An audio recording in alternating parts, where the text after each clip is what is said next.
Hello guys, ഏവർക്കും CS Texas Sports and YouTube ചാനലിലേക്ക് സ്വാഗതം. അപ്പോൾ നമ്മളിവിടെ എത്തിയിരിക്കുന്ന ഒരു കേരള ബ്ലാസ്റ്റേഴ്സ് ന്യൂസ് ആയിട്ടാണ്. അത് വേറൊന്നല്ല, കേരള ബ്ലാസ്റ്റേഴ്സ് ISL 6 സീസണിന് വേണ്ടിയിട്ട് അടിമുടി മാറാൻ പോകുന്നു. അതിനെ കുറിച്ചുള്ള റിപ്പോർട്ട്സുകളും ഇൻഫോർമേഷൻസും റൂമേഴ്സും ഒക്കെയാണ് ഇപ്പൊ വന്നുകൊണ്ടിരിക്കുന്നത്. അപ്പൊ അതിനെ കുറിച്ചിട്ടാണ് നമ്മൾ ഈ വീഡിയോയിൽ ചർച്ച ചെയ്യാൻ പോകുന്നത്. അപ്പൊ ഈ വീഡിയോ ആദ്യം മുതൽ അവസാനം വരെ കാണുക. എന്നാൽ മാത്രമേ നിങ്ങൾക്ക് ഇതിനെ കുറിച്ചുള്ള ട്രൂ ഫാക്ട് കിട്ടുള്ളൂ. ആൻഡ് ആദ്യം മുതൽ അവസാനം വരെ കാണാണ്ട് കമന്റ് ചെയ്യരുത് തോന്നിയത്. ഓക്കെ, ആദ്യം മുതൽ അവസാനം വരെ കാണുക. ഈ ചാനൽ ഇപ്പൊ സബ്സ്ക്രൈബ് ചെയ്തിടുക അങ്ങനത്തെ ന്യൂസിന് വേണ്ടിയിട്ട്. അപ്പൊ നമുക്ക് ആ വീഡിയോയിലോട്ട് പോയാലോ. So let's go into video. നമുക്ക് വീഡിയോയിലാണ്. അപ്പൊ ISL 5ാം സീസൺ കഴിഞ്ഞു. അതിന്റെ 5ാം സീസണിൽ കേരള ബ്ലാസ്റ്റേഴ്സിനും വളരെ മോശം പ്രകടനമായിരുന്നു കാഴ്ചവെക്കേണ്ടി വന്നത്. അതിനെ തുടർന്ന് ആരാധകർ വരെ കേരള ബ്ലാസ്റ്റേഴ്സിന്റെ സ്റ്റേഡിയത്തിലേക്ക് എത്തുന്നുണ്ടായിരുന്നത്. വളരെ മോശം പ്രകടനമായിരുന്നു കേരള ബ്ലാസ്റ്റേഴ്സ് കാഴ്ചവെക്കുന്നുണ്ടായിരുന്നത്. കേരള ബ്ലാസ്റ്റേഴ്സിന്റെ ചരിത്രത്തിലെ തന്നെ ഏറ്റവും മോശം സീസൺ ആയിരുന്നു ISL 5ാം സീസൺ. അതിന്റെ ഭാഗമായിട്ട് സൂപ്പർ കപ്പിലേക്ക് പോലും കേരള ബ്ലാസ്റ്റേഴ്സിന് കയറാൻ സാധിച്ചില്ല.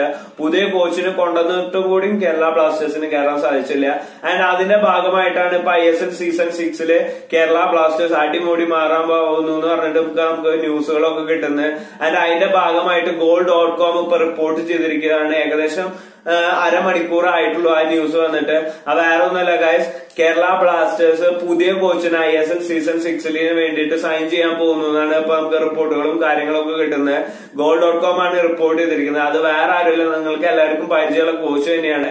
FC പൂനെ സിറ്റിയുടെ മുൻ കോച്ചായ ഫിൽ ബ്രൗണിനെയാണ് കേരള ബ്ലാസ്റ്റേഴ്സ് ടീമിൽ എത്തിക്കാൻ പോകുന്നതെന്നാണ് നമുക്കിപ്പോ റിപ്പോർട്ടുകൾ കിട്ടുന്നത്. goal.com ഇങ്ങനെയാണ് എഴുതിയിട്ടുണ്ടായിരുന്നത്.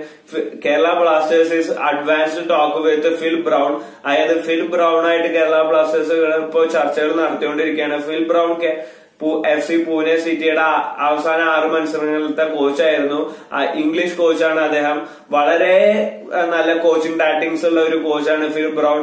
അദ്ദേഹമാണ് ഇനി കേരള ബ്ലാസ്റ്റേഴ്സിന്റെ കോച്ചാവാൻ പോകുന്നതെന്നാണ് ഇപ്പൊ goal.com റിപ്പോർട്ട് ചെയ്യുന്നത്. ചർച്ചകൾ നടന്നുകൊണ്ടിരിക്കുകയാണെന്നാണ് പറയുന്നത്. കരാറിൽ ഇതുവരെ ഒപ്പിട്ടിട്ടില്ലെങ്കിലും ഉടൻ തന്നെ ഒപ്പുവെക്കും എന്നാണ് പറയുന്നത്. ഓക്കെ, അങ്ങനെയാണ് ഇപ്പൊ നമുക്ക് റിപ്പോർട്ടുകളും കാര്യങ്ങളൊക്കെ കിട്ടുന്നത്. ആൻഡ് അതിന്റെ ഭാഗമായിട്ട് മാർസലീനിയും ആഷിഖ് കുര്യനെയും നമുക്ക് മഞ്ഞ ജേഴ്സിയിൽ കാണാൻ സാധിക്കുന്നതാണ് വേറെ റിപ്പോർട്ട്സുകൾ പറയുന്നത്. അത് goal.com റിപ്പോർട്ട് ചെയ്തിട്ടില്ല. പക്ഷെ അങ്ങനത്തെ റൂമേഴ്സും കാര്യങ്ങളൊക്കെ നമുക്കിപ്പോ വന്നുകൊണ്ടിരിക്കുന്നത്. അതായത് ആഷിഖ് കുര്യനെയും മാർസലീനിയും നമ്മുടെ ടീമിൽ എത്തുന്നതാണ് പറയുന്നത്. മഞ്ഞ ജേഴ്സിയിൽ നമുക്ക് അവരെ കാണാൻ സാധിക്കുന്നത്. മാർസലീനിയോനൊക്കെ നമ്മൾ വിളിച്ച ഒരു പക്ഷെ മാർസലീനിയോ വരാൻ ചാൻസ് ഉണ്ട്. കാരണം എന്താന്ന് വെച്ചാൽ മാർസലീനിയോ ഒരു വട്ടം പറഞ്ഞിട്ടുണ്ടായിരുന്നു അവർക്ക് കേരള ബ്ലാസ്റ്റേഴ്സിൽ കളിക്കാൻ വളരെ അധികം ആഗ്രഹമുണ്ട്. എന്നാൽ മാർസലീനിയോയുടെ കരാർ പൂനെയായിട്ട് തീരാറായിട്ടുണ്ട്. അതുകൊണ്ട് തന്നെ മാർസലീനിയോ വരാൻ ചാൻസ് ഉണ്ട് നമ്മൾ വിളിക്കുകയാണെങ്കിൽ. അങ്ങനെ റൂമേഴ്സും വന്നുകൊണ്ടിരിക്കുന്നുണ്ട്. ആൻഡ് അത് മാത്രമല്ല, വേറെ ന്യൂസും ഇപ്പൊ വരുന്നുണ്ട്. കേരള ബ്ലാസ്റ്റേഴ്സ് കെസിറ്റോ കെസറോൺ, അതേമാതിരി തന്നെ കറച്ച് ബെക്കോസൻ, സിറിൽ കാളി, സെൽവസ സ്റ്റയാനോവിച്ച്, നിക്കോള കർച്ച്മെച്ചെറിക് എന്ന് പറഞ്ഞ താരങ്ങളെ ഒക്കെ റിലീസ് ചെയ്യാൻ പോവുകയാണ്. അല്ലെങ്കിൽ അവരൊക്കെ ക്ലബ്ബ് വിടാൻ പോകുന്നു എന്ന് പറഞ്ഞിട്ട് ന്യൂസുകളും നമുക്കിപ്പോ കേരള ബ്ലാസ്റ്റേഴ്സ് മാനേജ്മെന്റിന്റെ സൈഡിൽ നിന്ന് കിട്ടുന്നുണ്ട്. ഓക്കെ, അപ്പോ കേരള ബ്ലാസ്റ്റേഴ്സ് ചുരുക്കം പറഞ്ഞ ISL സീസൺ 6 വേണ്ടി അടിമുടി മാറാൻ പോകുന്നു എന്ന് തന്നെ പറയാം. ഡി സിൽവയുടെ കേരള ബ്ലാസ്റ്റേഴ്സിന്റെ പുതിയ മാനേജ്മെന്റ് നിയന്ത്രിക്കുന്ന വിരൻ ഡി സിൽവയുടെ നീക്കങ്ങളാണെന്നൊക്കെയാണ് നമുക്ക് മനസ്സിലാക്കാൻ സാധിക്കുന്നത്. അദ്ദേഹമാണ് പുതിയ കോച്ചിനെ കൊണ്ടുവരാനും പുതിയ താരങ്ങളെ എത്തിക്കാനും ചുക്കാൻ പിടിക്കുന്നതെന്നാണ് നമുക്ക് കിട്ടുന്ന ഇൻഫോർമേഷനുകൾ. അദ്ദേഹം നല്ല താരങ്ങളെ എത്തിക്കുന്ന ഒരു CEO തന്നെയാണ്. അത് നമുക്ക് ആദ്യത്തെ 3 സീസൺ നോക്കി കഴിഞ്ഞാൽ മനസ്സിലാവും. അദ്ദേഹമായിരുന്നു നമ്മുടെ CEO.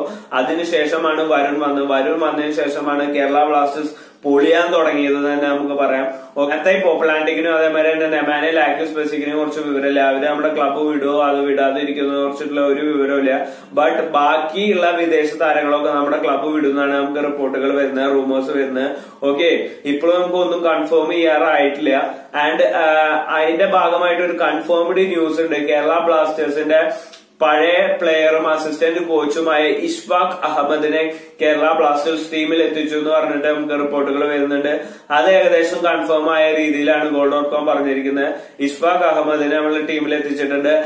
അത് എന്തിനെ എത്തിച്ചെന്ന് വെച്ചാൽ നമ്മുടെ റിക്രൂട്ട്മെന്റ് ടീം, ഫോറിൻ റിക്രൂട്ട്മെന്റും അതേമാതിരി ഇന്ത്യൻ റിക്രൂട്ട്മെന്റും കുറച്ചുകൂടിയും ശക്തമാക്കാനാണ് ഇഷ്ഫാഖ് അഹമ്മദിനെ നമ്മുടെ ടീമിൽ എത്തിച്ചതെന്നാണ് പറയുന്നത്. ഇതെല്ലാം വിരൻ ഡി സിൽവ കേരള ബ്ലാസ്റ്റേഴ്സിന്റെ പുതിയ CEOയുടെ നീക്കങ്ങളാണെന്നാണ് നമുക്ക് അറിയാൻ സാധിക്കുന്നത്. അപ്പൊ എന്തായാലും സീസൺ 6 വേണ്ടിയിട്ട് കേരള ബ്ലാസ്റ്റേഴ്സ് അടിമുടി മാറാൻ പോകുന്നു എന്ന് തന്നെ നമുക്ക് ചുരുക്കം പറയാം. എന്തായാലും നമുക്ക് ഇതൊന്നും ഉറപ്പിക്കാൻ പറ്റില്ല. ഫുൾ കൺഫേംഡ് ന്യൂസ് കിട്ടിയാൽ തന്നെ നമുക്ക് എന്തായാലും പറയാൻ പറ്റുള്ളൂ.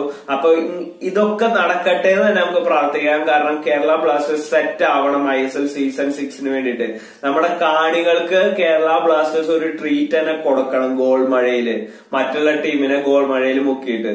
ഓക്കെ, എന്തായാലും കൂടുതൽ ഇങ്ങനത്തെ ന്യൂസുകൾ അറിയാനും ട്രാൻസ്ഫർ ന്യൂസുകൾക്കും പ്രീമിയർ ലീഗ് ന്യൂസുകൾക്കും എല്ലാം സ്പോർട്സ് ന്യൂസിനും എന്റെ ഈ ചാനൽ സബ്സ്ക്രൈബ് ചെയ്യുക. തൊട്ടപ്പുറത്ത് കാണുന്ന ബെല്ലൈക്കണും കൂടി ഒന്ന് അടിച്ചു പൊട്ടിക്കുക. എന്നാൽ മാത്രമേ ഞാൻ അപ്ലോഡ് ചെയ്യുന്ന വീഡിയോ നിങ്ങൾക്ക് നോട്ടിഫിക്കേഷൻ ആയിട്ട് ലഭിക്കുള്ളൂ. അപ്പൊ നമുക്ക് ഇനി മറ്റൊരു വീഡിയോയിലാണ്